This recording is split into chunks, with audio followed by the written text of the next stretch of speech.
प्रधानमंत्री जी की एक सभा कांग्रेस की कई महीनों के कार्यक्रम पर भारी पड़ जाती है। जब भी वे आते हैं, लोग देखते हैं कि भारतीय जनता पार्टी के प्रति लोगों का कितना स्नेह है और इसीलिए पेट में खूब मरोड़े चलते हैं प्रधानमंत्री जी की यात्रा से पहले और बाद में। जो मुख्यमंत्री अपने सहयोगी को नकारा, निकम्मा और दगाबाज कहे और फिर उन्हीं पर मुकदमा दर्ज कराए राजद्रोह का और फिर उन्हीं के साथ बैठकर कहे कि हम दोबारा रिपीट सरकार होगी।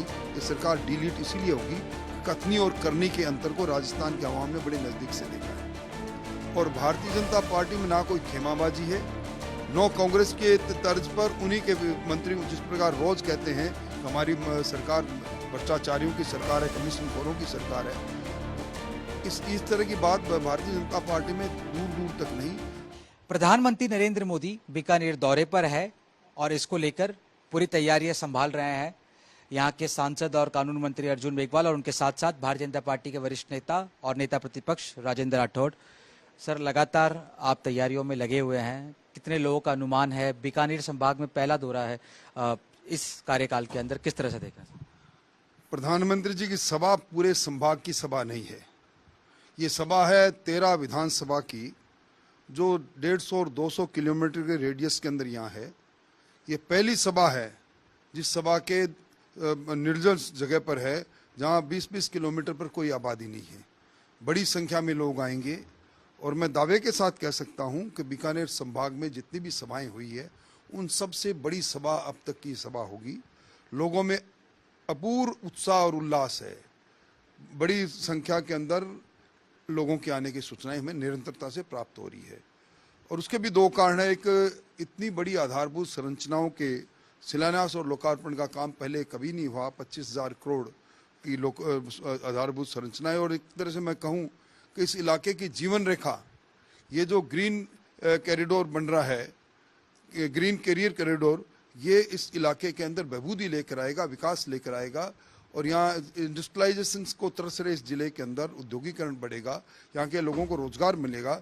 इस सारी बातों को लेकर अपूर्व उत्साह है। सर, कितने लोगों का अनुमान है? बीकानेर संभाग चुनाव भी नजदीक महत्वपूर्ण हो जाता है और झुंझुनू से भी और आसपास से कई इलाकों से जो है वो लोग यहाँ पर आ रहे हैं और बताया जा रहा है तकरीबन 1 लाख लोग आएंगे। देखिए, 1 लाख की संख्या को पार करेगी कल की रैली, परंतु मैंने पहले आपको कहा अब देश के प्रधानमंत्री जी का नाम जहां आता है लोग अपने आप ही चले आते हैं, आमंत्रण की आवश्यकता भी नहीं।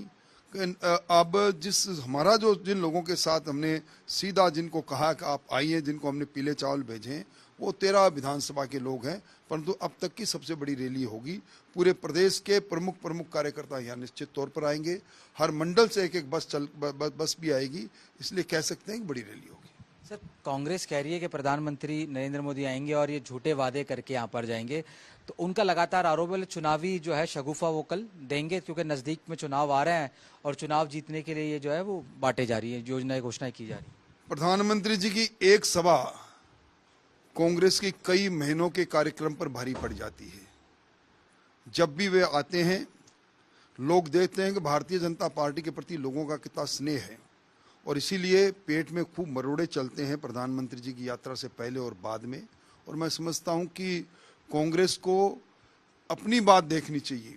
कांग्रेस के लोग जिस प्रकार विज्ञापन जारी करके अपनी फ्लॉप योजना के साथ प्रतिदिन 3-3 लाख रुपए बांटने का काम कर रहे हैं सोशल मीडिया के एक्टिविस्ट को, मैं समझता हूं ये पहला प्रयोग होगा जब सरकार अपने सरकारी पैसों से अपने वॉलंटियर्स तैयार कर रही है। महात्मा गांधी जी के नाम से कर रही हैं, राजीव गांधी जी के नाम से कर रही हैं और ये लूट हो रही है सरकार के खजाने पर अपनी खोए जन आधार को सरकार प्राप्त नहीं कर पाएगी। इसलिए वो जरा अपने गिरेबान में देखें तो ज़्यादा ठीक रहेगा।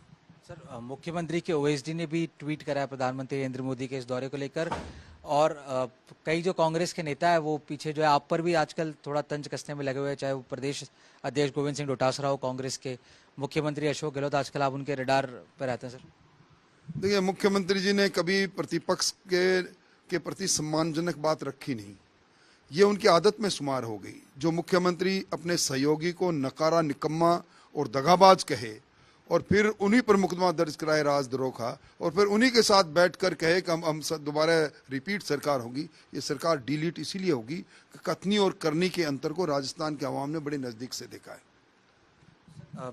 एक आरोप जो है, कांग्रेस और आमजन भी कहते हैं कि बीजेपी का नेता कौन है राजस्थान में, इस बार किसके चेहरे पर जो है कि स्थानीय नेतृत्व में क्लैरिटी नहीं है, ऐसा कांग्रेस का आरोप है। एक तरफ वसुंधरा जी का कैंप है और फिर कहते हैं कि आप भी नेता प्रतिपक्ष, सबसे महत्वपूर्ण पद आपके पास में है, और भी कई लोग, उन्होंने कहा बीजेपी में तो कई लोग जो है वो रेस में लगे हुए हैं। देखिए, बीजेपी का नेता दुनिया का सबसे दमदार नेता है, इसलिए बीजेपी के नेता की खोज कांग्रेस के लोग कर रहे हैं। उनको साफ दिखाई देना चाहिए कि बीजेपी का नेता किसी एक प्रदेश और किसी देश का नहीं, पूरी दुनिया का नेता है। नरेंद्र मोदी जी हमारे सर्वमान्य नेता है, और भारतीय जनता पार्टी में ना कोई खेमाबाजी है, नो कांग्रेस के तर्ज पर उन्हीं के मंत्री जिस प्रकार रोज कहते हैं कि हमारी सरकार भ्रष्टाचारियों की सरकार है, कमीशन खोरों की सरकार है, इस तरह की बात भारतीय जनता पार्टी में दूर दूर तक नहीं। हम एक झंडे के नीचे हैं। हमारा पार्टी का अध्यक्ष हमारे इंस्टीट्यूशन का सबसे बड़ा व्यक्ति है, ये एक पद नहीं इंस्टीट्यूशन है, उसी के साथ हम खड़े हैं। बीकानेर से 3 मंत्री आते हैं कांग्रेस के, यहाँ कुल 7 सीटें, तो आप राजनीतिक रूप से कितना लाभ देख रहे हैं प्रधानमंत्री मोदी के इस दौरे से? देखिए, इन तीनों मंत्रियों ने बड़ी कृपा की है इस इलाके में लूट और झूठ की। आपको ध्यान होगा, सरहद तक खोल डाली, 126 किलोमीटर सरहद आज खोखली है। इसलिए ये तो एक तरह से भारतीय जनता पार्टी के प्रति इनका स्नेह है कि ये जहाँ रहेंगे, जहाँ जहाँ पाँव पड़े संतन के तांता बंटम धार, इन मंत्रियों के पाँव यहीं पड़े रहे, भगवान करे, और इनको मालूम पड़ जाए कि जनता देती भी है और जनता लेती है, धूल किस प्रकार चटाती है। सर, आखिरी सवाल है मेरा, दलित वोटर्स जो है वो यहाँ पर एक बड़ा टारगेट है। पिछली बार इतने वोट बीजेपी को नहीं मिल पाए थे दलित वोटों से, तो इस बार क्या लगता है कि इन विकास प्रोजेक्ट्स की जो शिलान्यास है उससे फायदा मिलेगा बीजेपी को? देखिए, जब कभी भी बड़ी ऐसी आधारभूत संरचनाएं जो आने वाली पीढ़ियों के विकास को बदल देती है आती है, तो उस निश्चित तौर पर सबसे ज़्यादा फायदा उन लोगों को होता है जो कमेरे वर्ग के हैं, और इसमें दलित समाज के लोग भी हैं। ये जो हमारी शिलान्यास और लोकार्पण की योजनाएं हैं 25,000 करोड़ की, ये इस इलाके के लिए एक परिवर्तन को लेकर आएगी। यहाँ के जीवन स्तर सुधरेगा और यहाँ के गरीब तबके के लोगों को रोजगार मिलेगा। इसीलिए सब लोगों में उत्साह भी है, और ये कहना कि दलित समाज के लोगों का जुड़ाव इस इलाके में भारतीय जनता पार्टी के साथ ये नहीं है, मैं इसको खारिज इसलिए करता हूँ कि आज बाबा साहब अम्बेडकर के बाद देश के दूसरे कानून मंत्री दलित समाज के अर्जुन मेघवाल इसी इलाके से हैं। इसलिए अब स्थितियां पूर्णतः बदल चुकी है। अब आम दलित समाज का व्यक्ति अपने आप को गौरवान्वित महसूस करता है कि बाबा साहब अम्बेडकर के बाद अर्जुन मेघवाल हमारे कानून मंत्री, इस लेकर वो बहुत अपने आप को गौरवान्वित महसूस करता है। आखिरी सर निजी सवाल है कि क्या राजेंद्र राठौड़ साहब जो है वो रिटायरमेंट या आखिरी चुनाव है उनका? आपने कहा भी कई जगह कि ये आपका आखिरी चुनाव है, 7 बार विधायक, कई बार मंत्री, तौर पर 7-7 बार लोगों के द्वारा आशीर्वाद देना एक बड़ी बात है, और मैं समझता हूं कि हमेशा एक ही काम में क्रियाशील व्यक्ति को नहीं रह सकता, और समय काल और परिस्थितियां इस प्रकार की बनती रहती है। ये चुनाव निश्चित तौर पर लड़ूंगा, और अगले चुनाव के बारे में समय बताएगा क्या होगा। आपने कहा वसुंधरा राजे आपकी नेता है और गुलाब चंद कटारिया अभिभावक है, तो अब आप भी अभिभावक की भूमिका में अपने आप को देखते हैं? एक दिन सभी को इस भूमिका में आना है। सभी कोई भी व्यक्ति कहे कि वो हमेशा एक जैसा क्रियाशील रहेगा, कभी नहीं रह सकता, ये स्वाभाविक बात है। ये जनरेशन बदलती रहती है, आते रहते हैं, जाते रहते हैं, इसलिए कोई वैसी बात नहीं।